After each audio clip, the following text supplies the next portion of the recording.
Believe in the greatness within is a gentle, powerful invitation to return to the truth many of us forget somewhere along the way, that greatness is not something we earn, nor something others grant us. It is something that already exists within us, quietly waiting to be awakened. The book guides the reader through a journey, but by drawing attention to the small, steady shifts that reshape a life from the inside out. The narrative is woven through a mix of teachings, reflective moments, and the story of a character named Arham, an ordinary man who, like most of us, struggles with doubts, fears, and the weight of expectations. Arham's journey becomes the mirror in which readers can see their own hesitations, their unspoken dreams, and the silent battles they fight daily. His story is not dramatic or filled with grand events, instead, it is meaningful because of its subtle transformations. It shows how greatness is built not in extraordinary places, but through the inner conversations we hold with ourselves every day. The book begins by shining a light on one of the deepest truths, that most people do not fail because they lack talent, intelligence, or opportunities. They fail internally long before they fail externally. They stop believing in what they carry inside, usually because someone else, at some point, convinced them they were not enough. The author gently explains that life does not grow when we live from a place of fear. Life expands when we live from a place of belief, belief in our worth, our capabilities, our potential, and our inner light. This belief does not require arrogance, it requires acceptance. Arham's story begins at a time when he feels stuck. Every day, he wakes up with the sense that he is meant for more, yet he cannot name what the more actually is. He goes to work, performs his tasks, speaks politely, and fulfills expectations, but inside he feels an emptiness that whispers, "This is not who you truly are." Many readers will relate to this feeling, the quiet ache of knowing you are living below your true capacity. The book acknowledges this without judgment. It reminds us that the first step toward believing in your greatness is simply recognizing that the discomfort inside you is not failure, it is truth trying to break through. As Arham moves through life, he encounters various moments that challenge his assumptions.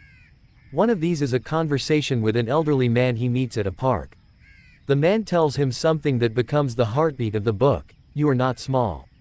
You are just unused." These words awaken something in Arham.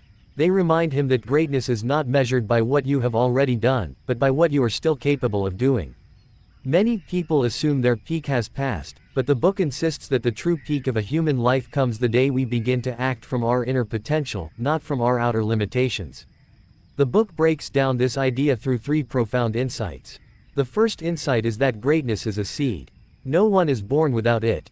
Some people water it early, some discover it later, some never realize they had it at all. But a seed is a seed, and it carries within it everything it needs to become what it was destined to be. The author uses real-life examples: a woman who starts painting at age 60, a young boy who overcomes stuttering through poetry, a shopkeeper who builds a community library simply because he believes knowledge should be shared. These ordinary individuals demonstrate that greatness is not tied to fame or wealth. It is tied to meaning. Greatness appears when a person chooses to honor the gift within them, even if the world does not immediately recognize it. Arham too begins to water his seed. He starts small, reading books that inspire him, sitting in silence for a few minutes each day, and allowing himself to dream again. He does not suddenly become confident, but he becomes willing. And willingness, the author explains, is the beginning of rebirth.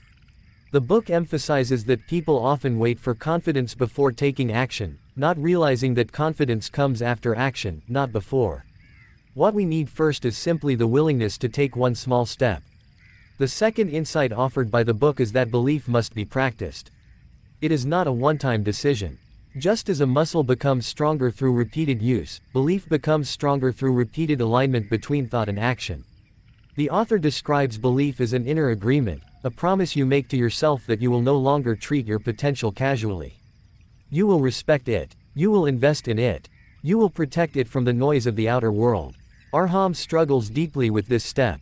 He has internalized years of self-doubt, and like many of us, he finds it easier to believe in the abilities of others than in his own.